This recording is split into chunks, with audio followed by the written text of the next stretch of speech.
Bonjour à tous, c'est Pauline ou Pochou Doodle, bienvenue sur ma chaîne YouTube. Ici on parle bullet journal et créativité et aujourd'hui on va préparer les pages de février dans mon bullet journal. Tous les mois je m'inspire d'un film d'animation Disney pour créer un thème et ce mois-ci j'ai choisi La Belle et la Bête, mais plutôt la version live action cette fois. C'est parti! Mon bullet journal est un carnet de la marque My365, fabriqué en France avec une reliure suisse qui permet de le maintenir bien à plat. C'est des pages de 90 grammes par mètre carré seulement, mais le papier est de très bonne qualité. Je vais placer un carnet pour maintenir les pages de gauche bien à plat. J'ai déjà fait La Belle et la Bête en janvier 2021, donc je mets un petit coup de blanc dans mon tableau des thèmes et je vais ajouter la date, février 2023. La Belle et la Bête est sortie en 1991. Je passe ensuite à mon Futurlog où je vais ajouter ma couleur d'accentuation du mois, qui est le rouge, et j'utilise mon feutre Edding 1340 pour ça. Avant de passer à mes pages, je vous montre mes pages de janvier, qui étaient inspirées de Zootopie. Donc un thème dans la neige, avec le quartier Toundraville, et puis le renard et le lapin comme petits personnages. J'avais fait ces pages 2 semaines en live avec vous, là vous pouvez les voir remplies. Il me reste quand même encore 2 semaines à remplir du coup, au moment où je fais cette vidéo. En préparant mes brouillons de février, sans faire exprès, j'ai sauté cette double page en mettant mon titre ici. Mais c'est pas très grave parce que l'aquarelle avait un peu gondolé sur la page d'avant, donc c'est pas grave, je collerai sûrement les pages entre elles. On va pouvoir passer à la page de couverture. Pour changer, je vais faire du collage et je vais utiliser le texte du prologue du dessin animé que j'ai imprimé sur du papier teinté au thé et aussi le papier à motifs que j'ai créé pour ce thème. J'ai aussi fait cette rose que j'ai imprimée sur du papier autocollant. C'est en fait une rose que j'avais peinte pour moi, pour m'entraîner dans mon carnet de peinture. J'avais fait avec ces couleurs-là, avec un fond bleu. Et du coup, comme je l'aimais beaucoup, j'ai décidé de la scanner. Et puis sur mon ordinateur, j'ai modifié un peu les couleurs pour les rentrer dans mon thème. Je passe donc au collage et pendant ce temps, parlons du succès de La Belle et la Bête. Il s'agit d'un des films de Disney les plus appréciés à travers le monde. Vous êtes nombreux à m'avoir dit que c'était votre préféré. Et c'est le premier film d'animation à avoir atteint les 100 000 $ de recettes la semaine de sa sortie en 91. Et il est le symbole de la renaissance des studios Disney. Il a permis la production des grands classiques suivants, Aladdin et le Roi Lion. Quant au film live action de 2017, il a atteint le $1 milliard de recettes et ça le classe dans le top 10 des films les plus rentables de l'histoire. Une fois que j'ai décidé où placer mes éléments, je colle les éléments avec le papier stickers ou avec ma colle UU, mon tube de colle. Je coupe aussi ce qui dépasse avec mon couteau de précision et mon tapis de coupe. Les deux, c'est de la marque Créalia que j'ai trouvé chez Cultura. Cette page, ce sera ma page de citation. Je vais la noter sur ce papier qui a été découpé avec un die, je pense, il y a un petit moment. Et je décide d'ajouter encore un morceau de papier teinté au thé. Pour teinter du papier au thé, c'est vraiment simple.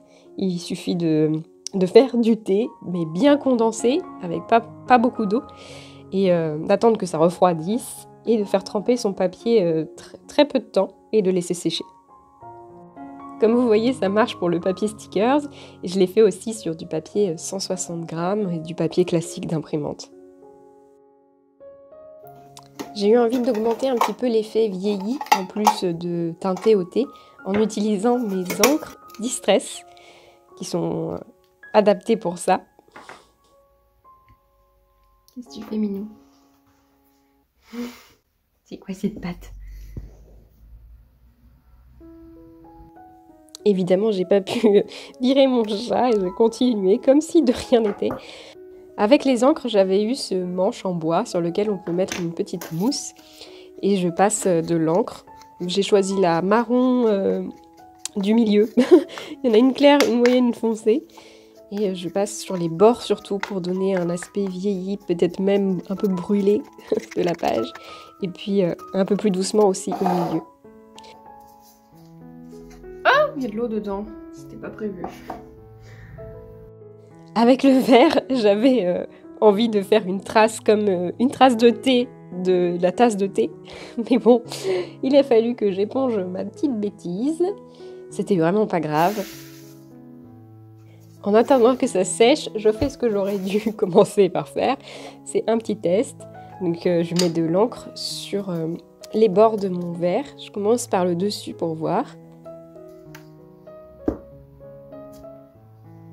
Et comme je trouve que c'est un petit peu grand, je vais faire le dessous du verre. Et là, je pense que c'est la bonne taille.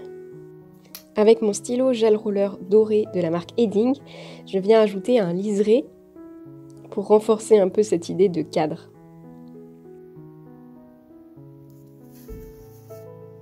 J'estime ensuite que c'est assez sec pour pouvoir faire ma forme de tasse de thé sur mon angle de page. Et finalement, je décide d'en mettre même une deuxième. J'ai spécialement acheté un Pigma Micron marron pour les thèmes qui font un peu vintage. Et donc je l'utilise ici pour mettre ma citation.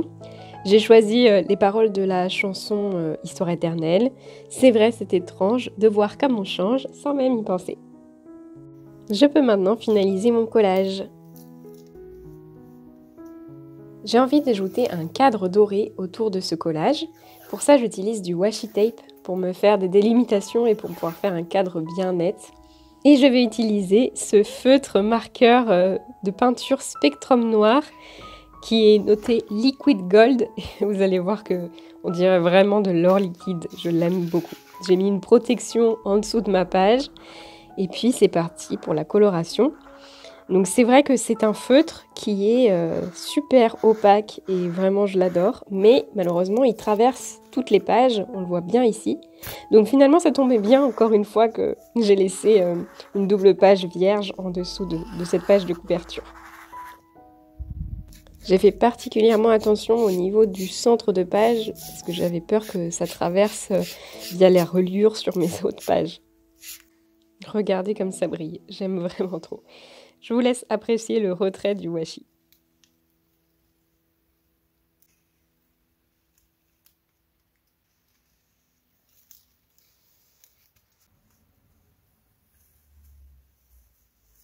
Sur les angles, j'ajoute 4 petits ronds dorés.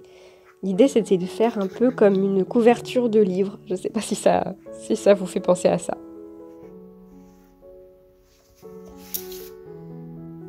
Pour maintenir ce cadre sur la couverture, il faut le poinçonner ou le maintenir avec un petit clou que j'imagine ici avec mon Pigma Micron marron.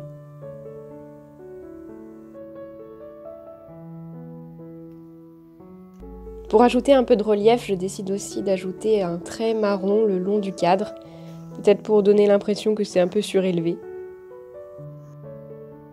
C'est assez subtil. Avant de passer à la suite, j'avais oublié de mettre mon petit élément de décoration qui est cette rose que j'ai découpée avec ma silhouette caméo. Il est temps de passer à ma page de titre et de couverture et j'ai très envie d'utiliser mon stylo doré à nouveau, donc je mettrai un papier ici pour cacher ce qui va traverser. La pointe biseau de ce feutre n'est pas forcément l'idéal pour écrire comme ça avec une police bien spécifique. C'est la police que j'ai reprise du titre du film live action et je vous laisse apprécier quand même l'apparition de cet or liquide en musique.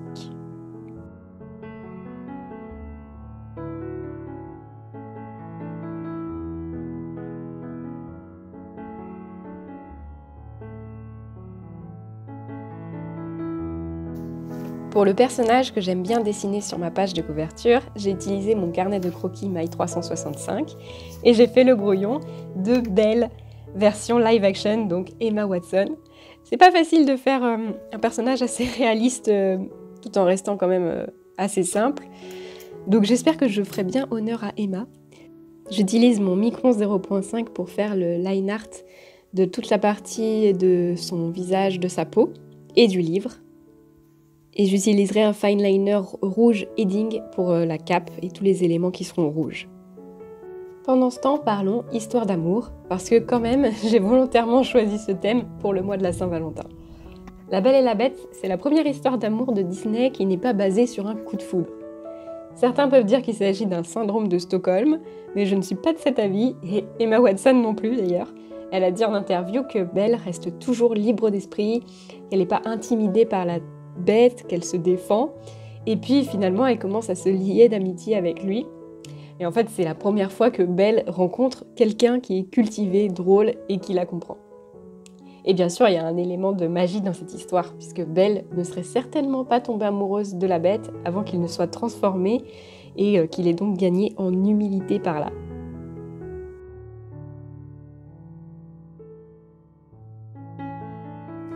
Je suis vraiment fière des mains que j'ai réussi à dessiner, c'est vraiment la partie la plus difficile à chaque fois. Pour faire ce dessin, j'ai combiné 2 images de référence, une image de Belle dans le village, où elle est en train de lire, et une image d'elle dans sa cape de neige. Je me suis aussi amusée à faire des petits détails sur la cape, les petites roses qui sont certainement brodées sur la cape, mais j'ai fait ça quand même assez simple. Pour la coloration, j'ai longtemps hésité, mais j'ai finalement choisi d'utiliser mes crayons de couleur aquarellables pour un rendu plutôt doux de la couleur, qui irait bien dans ce thème un peu vintage.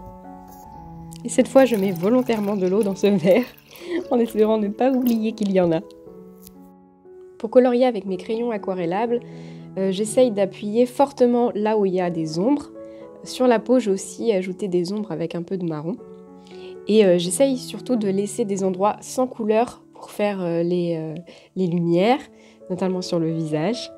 Et puis après, c'est avec le pinceau plein d'eau, pas trop d'eau non plus, parce que c'est pas non plus un papier totalement adapté à l'aquarelle.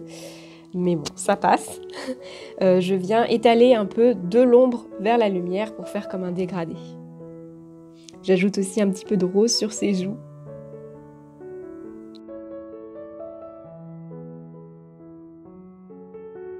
En même temps que je parle et que je fais ce voice-over, j'essaye d'adapter la longueur des séquences à ce que je suis en train de dire. Et j'avais plus grand chose à dire, donc je m'apprêtais à vraiment raccourcir ce passage où je colorie, parce que c'est un peu toujours la même chose. Mais à chaque fois que je vous demande, vous me dites que vous aimez les vidéos longues et vous aimez en voir le plus possible. Donc finalement, je vais laisser cette séquence. Je vous laisse apprécier. On me voit aussi un peu gommer de temps en temps. Quand c'est bien sec, je peux gommer pour rajouter un petit peu de lumière.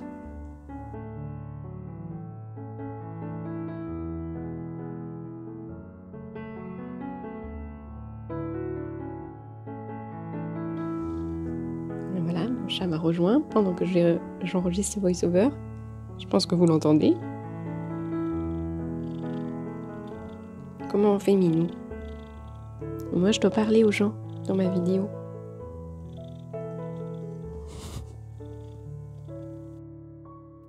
Vous avez été quelques-uns à être surpris que je choisisse le rouge pour couleur d'accentuation d'un thème inspiré de La Belle et la Bête. Mais vraiment, en fait, mon thème principal, c'était la rose pour la Saint-Valentin, la rose rouge. Et puis, il y a aussi cette scène dans la neige qui va bien avec la saison, donc avec sa cape rouge. Et voilà, c'est pour ça que j'ai choisi le rouge. Et c'est déjà ce que j'avais fait en fait en janvier 2021 parce que c'est pareil, c'était l'hiver. Je voulais faire une scène dans la neige.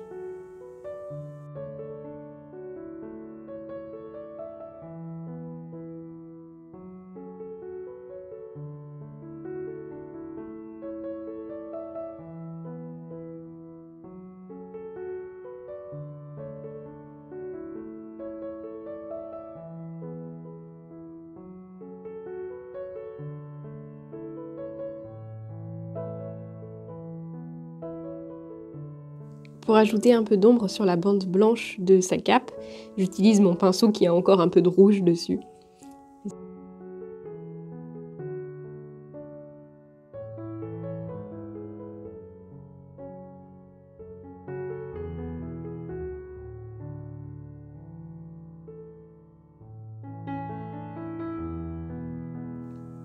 Fun fact, Disney a annoncé la création d'une série préquelle de La Belle et la Bête, donc qui se passe avant le film, en prise de vue réelle et basée sur l'histoire de Gaston et le Fou, avec les acteurs du film, Luke Evans et Josh Gad. Je serais personnellement très curieuse de la découvrir, puisque ce sont les 2 personnages que je préfère dans la version live action. Je trouve que leurs évolutions sont plus subtiles et intéressantes que dans le dessin animé. Et malheureusement, j'espère ne pas vous avoir donné trop de faux espoirs, parce que la production, pour l'instant, elle est en pause. Donc on espère qu'elle verra vraiment le jour, cette série. On approche la fin de la coloration. J'ai terminé le livre en marron J'ai aussi choisi de faire la robe rose. J'avais plusieurs références, des fois elle me paraissait orange, d'autres fois rouge. Mais voilà, j'ai fait rose. J'ai ensuite décidé d'ajouter des petits éléments dorés avec ces bijoux. Toujours avec mon gel roller Edding, qui a quand même une pointe plus fine que le Spectrum noir. J'ajoute aussi des dorures sur le livre.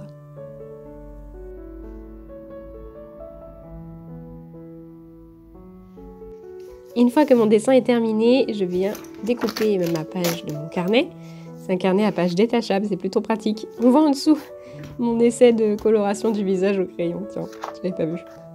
Et puis je vais pouvoir couper le personnage.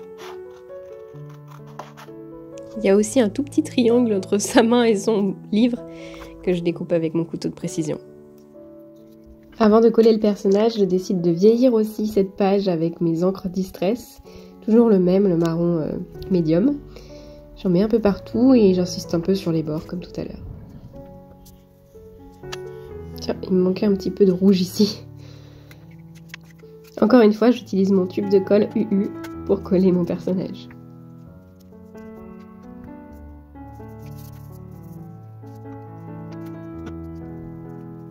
Et je vais couper ce qui dépasse avec mon couteau de précision.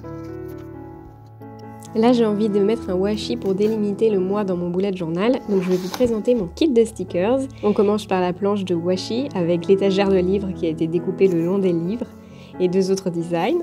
On a ensuite une grande planche, c'est un seul grand stickers inspiré d'un vitrail avec la rose. Les cases blanches, il y en a 31, ça peut servir donc de tracker à colorier. On a ensuite la to-do list et le mini calendrier vierge. Dans les stickers, il y a l'élément du thé qui est représenté ici. Ensuite, les bouquins avec ces 2 stickers et celui-ci qui forme un cœur. Et puis les roses. Et ces 3 éléments sont compilés dans ce stickers-là.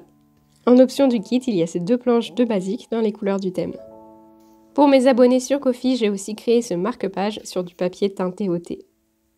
Comme toujours, vous pouvez retrouver ce kit de stickers sur ma boutique en ligne Ko-fi et une version imprimable sur ma boutique Etsy. Et si vous voulez le kit avec le marque-page exclusif, il faut rejoindre un de mes abonnements Ko-fi avant le 30 janvier.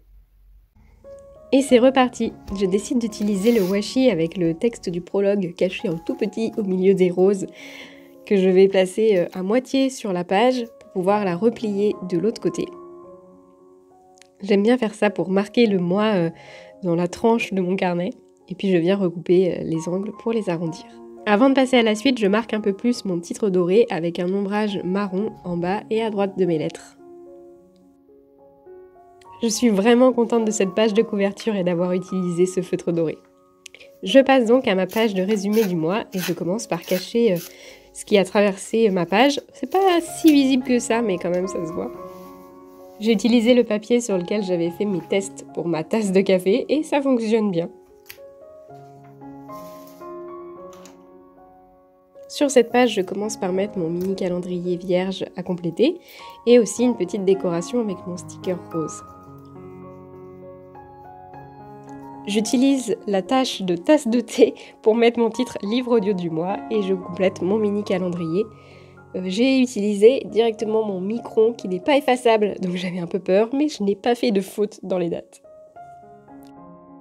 Je vérifie bien qu'il y a le personnage en dessous et que donc je peux utiliser mon feutre doré à nouveau ici. Je vais noter ici mes 4 idées de vidéos pour les 4 dimanches du mois et j'ajoute un cœur pour la vidéo exclusive pour mes abonnés Ko-fi.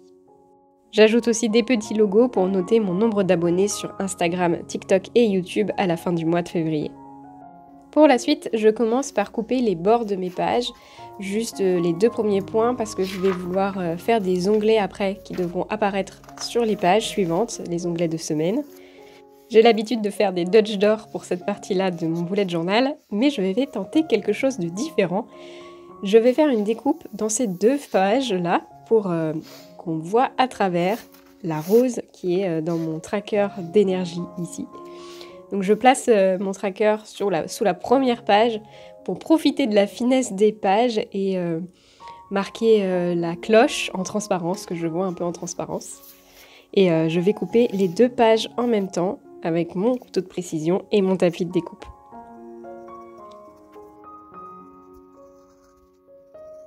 Je vais garder évidemment les deux papiers découpés là en forme de cloche qui pourront me servir plus tard.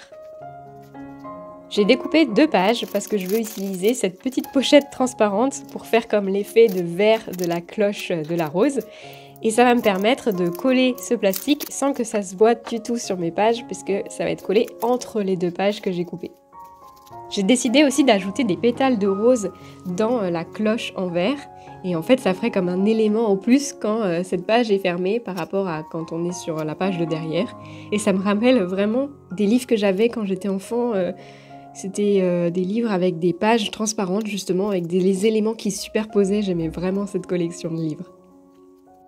J'ai dessiné les pétales de rose sur du papier stickers que je pourrais coller à l'intérieur de la pochette plastique.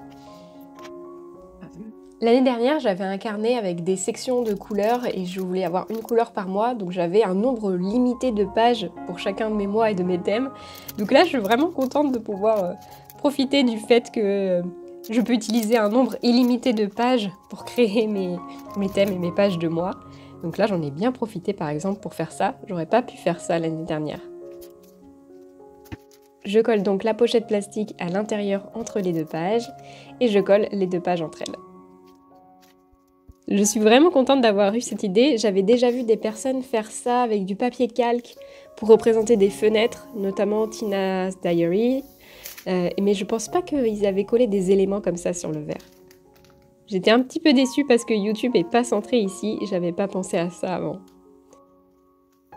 Je peux maintenant coller mon grand sticker tracker pour ma page d'énergie ici. J'ai un petit peu galéré. J'ai essayé de le placer ici là pour qu'il soit bien centré par rapport à ma page. Mais en fait ça se collait sur la page du dessous. J'aurais dû y penser et puis commencer par coller avant de couper. Donc pour m'aider, j'ai replacé sur la protection stickers, comme ça pouvait glisser et se placer facilement. J'avais juste laissé un tout petit peu dépasser pour qu'une fois en place, je puisse le coller et retirer le reste de la protection pour finir de coller le grand stickers. Sticker, grand sticker, pas stickers. Je mets toujours un S quand il faut pas. Je profite une nouvelle fois de la double épaisseur de papier pour utiliser mon merveilleux feutre doré. J'ai décidé d'ajouter un contour à ma cloche pour qu'elle ressorte bien. Puis j'ai craqué, j'ai décidé de recouvrir mon titre YouTube là pour le recentrer par rapport à la cloche quand je tourne la page.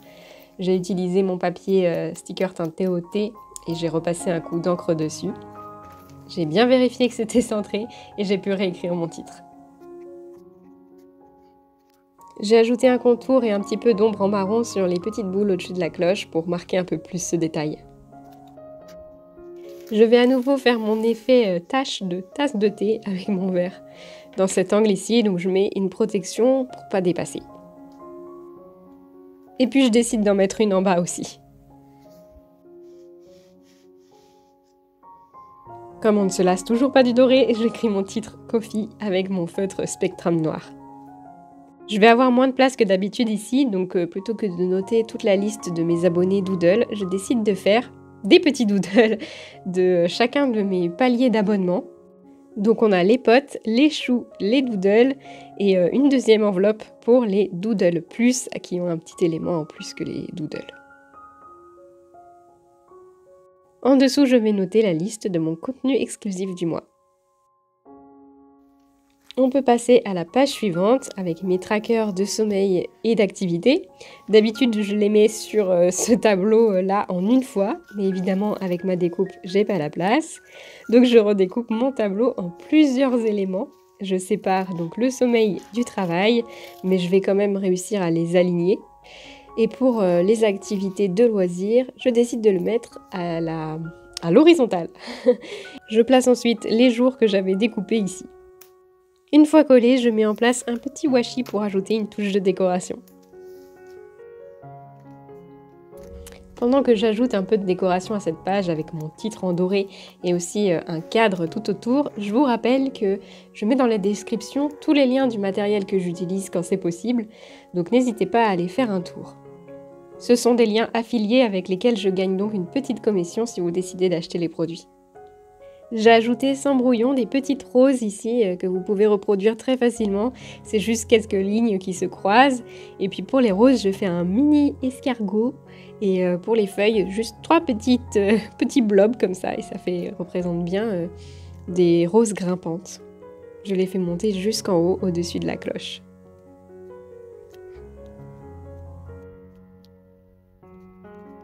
J'ai changé un petit peu les activités que je suis sur mon temps de travail. J'ai mis contenu, création, fabrication et organisation parce qu'en fait, admin et formation, je l'utilisais presque jamais, donc j'ai décidé de détailler un petit peu plus les autres activités. Pour une petite touche de couleur, j'ai décidé de colorier mes roses.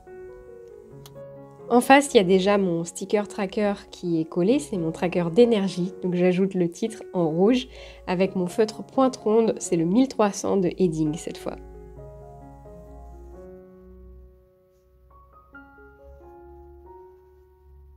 Je prolonge le trait là, jusque là où il y aura mon onglet tracker. En dessous, il y aura la légende. Je vais noter les jours motivés, neutres et fatigués. Et j'ai choisi 3 couleurs de mes feutres 1340 pour ça. En février, il n'y a que 28 jours et il y a 31 cases sur ce sticker tracker pour pouvoir aller avec tous les mois. Donc je savais que je pouvais sacrifier 3 cases pour mettre du doré. Et j'ai décidé de faire quelque chose de symétrique et donc d'en mettre dans les 4 angles. Tant pis, il manquera un jour. Mais c'est pas très grave parce que j'utilise ce tracker vraiment pour avoir une vue d'ensemble du mois, si j'ai été beaucoup fatiguée ou pas. Donc il manquera le dernier jour, mais c'est pas très grave. Et pour une fois, j'ai pensé à mettre mes numéros dans la vidéo. J'ai choisi de les faire au crayon pour que ce soit très subtil. Et ça se verra peut-être pas une fois que c'est colorié, mais c'est pareil, c'est pas grave. Il ne me reste plus qu'à coupler l'onglet final, l'onglet où je vais pouvoir noter tracker, et en dessous on aura les onglets des semaines. On va pouvoir passer au flip through final. Profite de ce moment pour liker la vidéo et t'abonner si c'est pas déjà fait. On a donc une double page de couverture avec une page de citation et une page de titre avec personnage, ma double page de résumé du mois avec mon livre audio, mes vidéos YouTube, mes stats et ma page Ko-fi. Et de l'autre côté, on a ma double page de tracker. Pour les pages de semaine qui suivent, on se retrouve en live sur YouTube dimanche prochain. Merci d'avoir regardé cette vidéo jusqu'au bout, j'espère que ça t'a plu. N'hésite pas à me dire quelle est ta page préférée. Pour moi, c'est la page de couverture. Comme toujours, un très grand merci à tous mes abonnés Ko-fi, vous êtes de plus en plus nombreux et ça me fait très plaisir. Je vous souhaite une très bonne semaine et à bientôt!